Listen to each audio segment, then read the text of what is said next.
समुद्र बिल्कुल शांत, जैसे उसने आज किसी रहस्य को छुपाने की ठान ली हो। नीले पानी की सतह पर हल्की हल्की लहरें सूरज की रोशनी को आईने की तरह लौटा रही थीं। जहाज धीरे धीरे आगे बढ़ रहा था, बिना किसी जल्दबाजी के। डेक पर रोजमर्रा की हलचल थी। कोई रस्सियां समेट रहा था, कोई मशीनों की जांच कर रहा था और कोई आने वाले कामों की बातें कर रहा था। सब कुछ सामान्य लग रहा था। जहाज के अंदर किचन में हैरिसन ओकीन चाय बना रहा था। भाप उठती केतली, कपों की खनक और हल्की मुस्कान उसके चेहरे पर थी। वह एक साधारण कुक था जिसे समंदर से ज्यादा अपनी चाय की खुशबू पसंद थी। उसने खिड़की से बाहर झांका। दूर तक फैला नीला सन्नाटा जो आज अजीब तरह से भरोसेमंद लग रहा था। कोई नहीं जानता था कि यह सुकून बस एक धोखा है। कोई नहीं जानता था कि यह सुबह उसकी जिंदगी की आखिरी सामान्य सुबह है। सब कुछ अचानक बदलने लगा। कुछ मिनट पहले जो समुद्र शांत था, अब उसी पानी में बेचैनी दिखने लगी। लहरें ऊंची नहीं थीं, लेकिन उनमें एक अजीब सी ताकत थी, जैसे वे नीचे से कुछ धकेल रही हों। जहाज की दीवारों से लोहे की हल्की सी चरमराहट सुनाई देने लगी।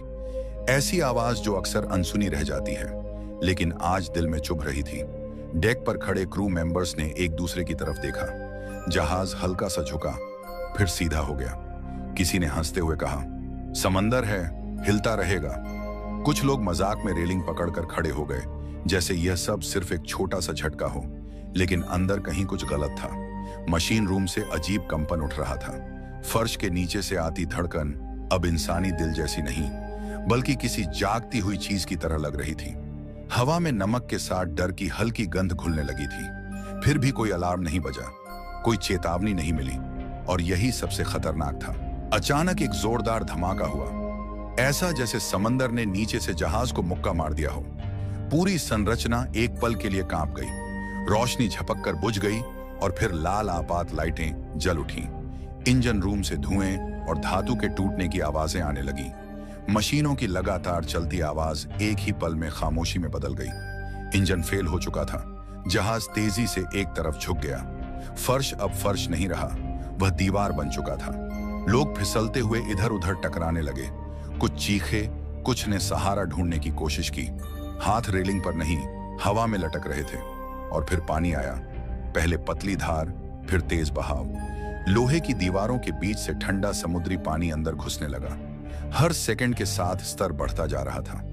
पानी की गंध, नमक और तेल की मिलीजुली बदबू ने सांस लेना मुश्किल कर दिया। यह अब झटका नहीं था, यह हादसा था, और वापसी का रास्ता बंद हो चुका था। अचानक जहाज के भीतर अलार्म गूंज उठा। वह आवाज किसी चेतावनी से ज्यादा मौत की घोषणा जैसी थी। लाल बत्तियां लगातार झपकने लगीं, लेकिन उनसे रोशनी नहीं, सिर्फ डर फैल रहा था। हर तरफ अंधेरा था, ऐसा अंधेरा जिसमें दिशा का अंदाजा भी खो जाए। गलियारों में लोग एक दूसरे से टकरा रहे थे। चीखें, पुकारें और धातु पर गिरते कदमों की आवाजें मिलकर एक भयावह शोर बन गई थी। हैरिसन दौड़ा। दिल जोर जोर से धड़क रहा था, जैसे छाती तोड़कर बाहर आ जाएगा। वह उस रास्ते की तरफ भागा जहां से बाहर निकला जा सकता था, लेकिन जैसे ही उसने मोड़ लिया, उसका पैर ठंडे पानी में धंस गया। रास्ता पहले ही भर चुका था। पानी तेजी से बढ़ रहा था, घुटनों से ऊपर। उसने पीछे मुड़कर देखा। अंधेरा, लोग और गिरती छत की आवाजें। आगे देखा, पानी और बंद रास्ता। हर सेकंड के साथ सांसें भारी होती जा रही थीं। अब यह सिर्फ भागने की कोशिश नहीं थी, यह जिंदा रहने की आखिरी जंग थी। सब कुछ ही सेकंडों में उल्टा हो गया। जो ऊपर था वह नीचे आ गया, और जो रास्ता था वह दीवार बन गया। जहाज ने एक आखिरी कराह भरी, जैसे वह खुद समझ चुका हो कि अब बचना नामुमकिन है। फिर वह भारी लोहे का ढांचा समंदर की गहराई की ओर खींचने लगा। पानी का दबाव हर तरफ से बढ़ता जा रहा था। हैरिसन का शरीर हवा में उछला और वह एक तंग कोने में जा टकराया। सिर घूम रहा था, आंखों के सामने अंधेरा छा गया।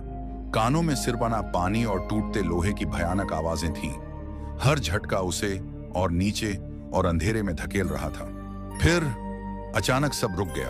कोई आवाज नहीं, कोई हलचल नहीं, सिर्फ एक भारी सन्नाटा जो कानों को चीर रहा था। ऐसा सन्नाटा जिसमें सांस लेने की आवाज भी अपराध लगने लगी।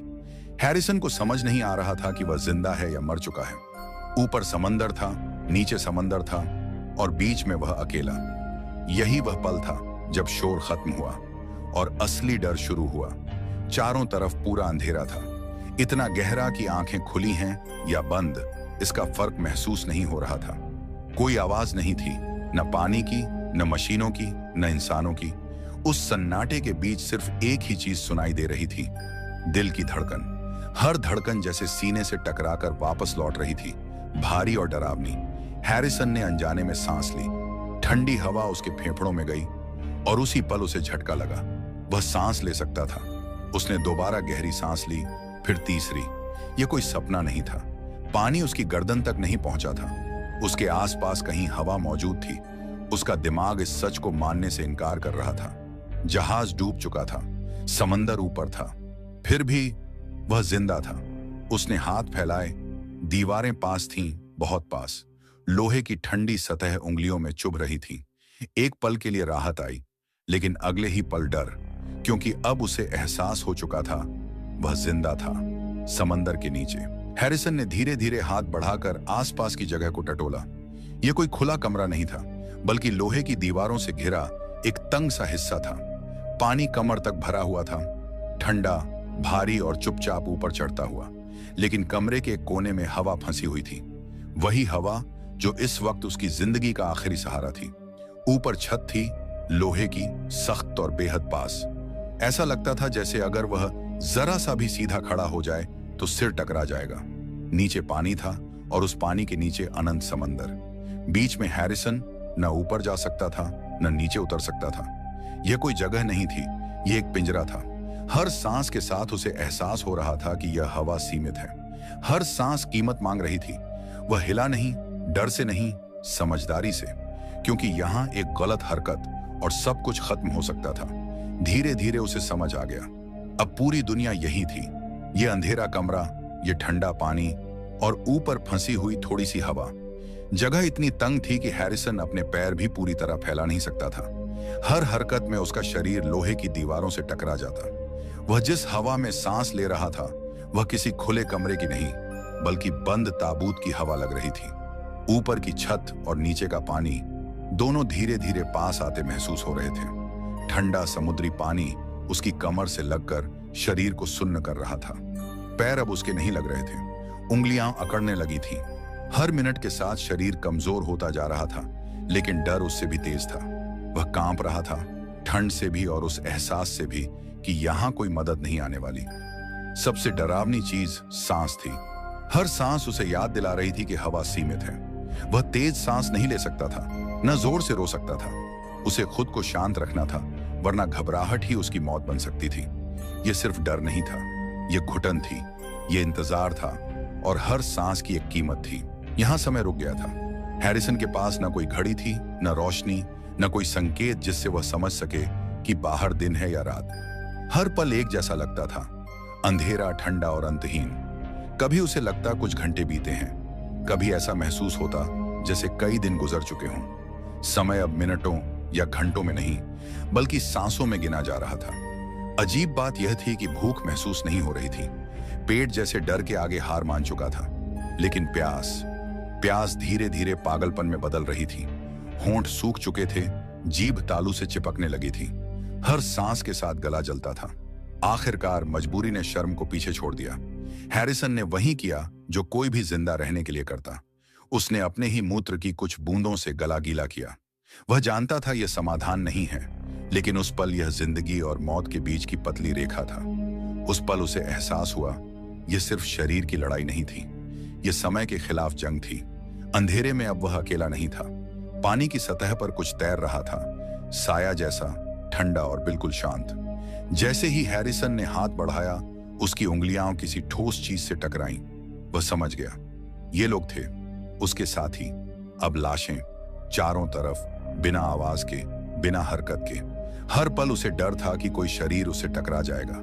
वह आंखें बंद रखना चाहता था, लेकिन अंधेरे में आंखें बंद करने से कुछ नहीं बदलता। दिमाग कल्पनाएं गढ़ने लगा, जैसे वे उसे पकड़ लेंगे, जैसे वे उसे नीचे खींच लेंगे। उसका दिमाग अब उसका दुश्मन बन चुका था। सांसें तेज हो गईं, दिल बेकाबू धड़कने लगा। वह खुद को संभाल नहीं पा रहा था। घबराहट की लहरें उसके अंदर टकराने लगीं। उसे लगा वह अब पागल हो जाएगा। तभी उसने मुंह खोला। शब्द कांपते हुए निकले। वह जोर से प्रार्थना करने लगा, अंधेरे में मौत के बीच वही आवाज उसे इंसान बनाए हुए थी। अब अंधेरा पहले जैसा नहीं था। अब वह सिर्फ बाहर नहीं था, हैरिसन के अंदर भी उतर चुका था। उसे लगने लगा कि अगर वह चुप रहा तो उसका दिमाग उसे तोड़ देगा। इसलिए उसने खुद से बात करना शुरू किया, धीमे धीमे, जैसे कोई अपने ही डर को समझा रहा हो। वह अपना नाम दोहराता, बीते पलों को याद करता, ताकि खुद को यह याद दिला सके कि वह अभी भी मौजूद है। कभी कभी वह बिना सुर के कोई पुराना गाना गुनगुनाने लगता। आवाज कांपती थी, लेकिन वही आवाज उसे इंसान बनाए रखती थी। हर शब्द उसके लिए एक रस्सी था, जिससे वह पागलपन के गड्ढे से खुद को खींच रहा था। वह दीवारों पर हाथ मारता, ठंडा लोहा, सख्त, असली। हर थपकी उसे यकीन दिलाती कि यह सपना नहीं है, कि उसका शरीर अभी भी यहाँ है, सांस ले रहा है। यह उम्मीद की लड़ाई थी। कोई दुश्मन सामने नहीं था।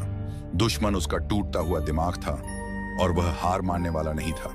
अब यह तीसरा दिन था, या शायद उससे भी ज्यादा। हैरिसन को सही समय का अंदाजा नहीं था। शरीर लगातार कांप रहा था, सिर्फ ठंड से नहीं, बल्कि थकान और कमजोरी से। मांसपेशियां जवाब देने लगी थी। पैरों में अब जान नहीं बची थी। हर पल उसे डर था कि कहीं शरीर साथ छोड़ न दे। सांसें भारी हो चुकी थीं। हर सांस लेने में सीने पर बोझ सा महसूस होता था, जैसे हवा भी अब उसके खिलाफ हो गई हो। उसे एहसास होने लगा कि ऊपर फंसी हुई हवा धीरे धीरे खत्म हो रही है। वह जितना शांत रहने की कोशिश करता, उतनी ही घबराहट बढ़ती जाती। आंखों के सामने अजीब से साए नाचने लगे। दिमाग थक चुका था। सोचने की ताकत कम होती जा रही थी। उसे अब प्रार्थना के शब्द भी ठीक से याद नहीं आ रहे थे। वह दीवार से टिक कर बैठ गया, सिर झुका लिया, और पहली बार उसने सोचा, शायद यही अंत है। उस सोच में डर नहीं था, सिर्फ एक गहरी थकी हुई चुप्पी थी। ठीक जब हैरिसन ने सब छोड़ देने का मन बना लिया था, तब सन्नाटे में कुछ बदला। बहुत दूर से बहुत हल्की सी आवाज आई, इतनी धीमी कि पहले उसे लगा यह उसके दिमाग का खेल है। उसने सांस रोक ली, कानों को उस अंधेरे में फैला दिया। फिर वही आवाज, थक थक, जैसे धातु पर कुछ टकराया हो। उसका दिल तेज हो गया। क्या यह सच था, या भूख, प्यास और डर ने मिलकर कोई भ्रम रच दिया था?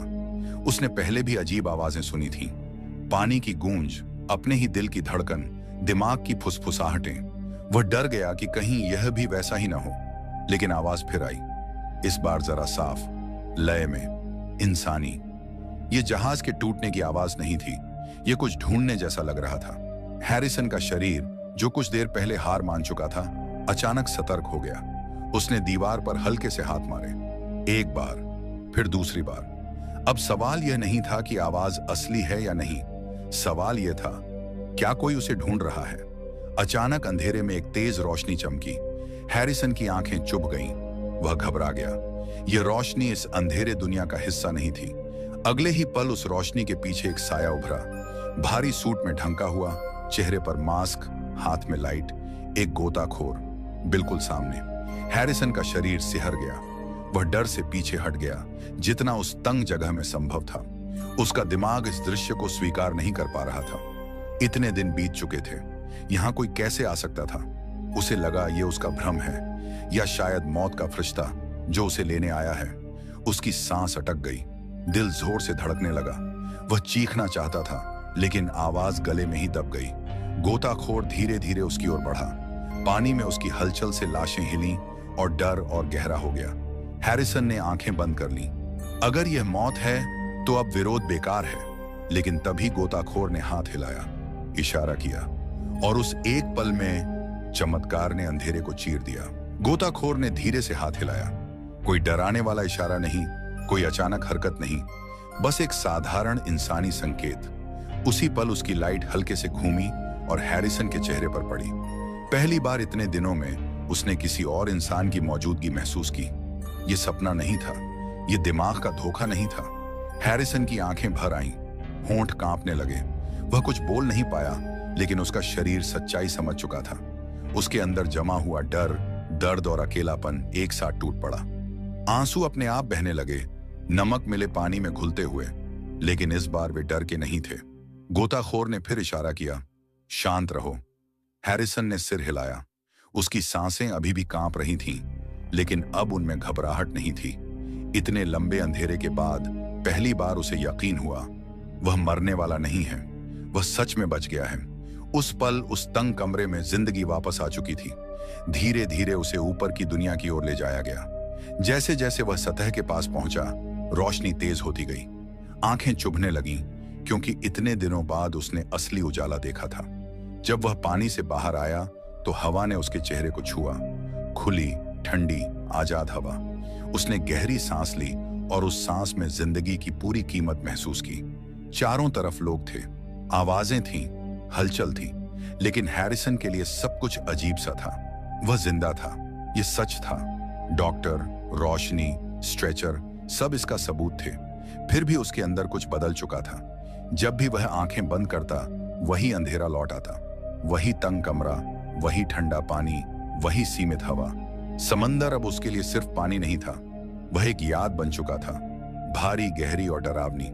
हैरिसन बच गया था, लेकिन पूरी तरह बाहर नहीं आया था, क्योंकि कुछ जगहें इंसान को छोड़ देती हैं, पर इंसान को कभी नहीं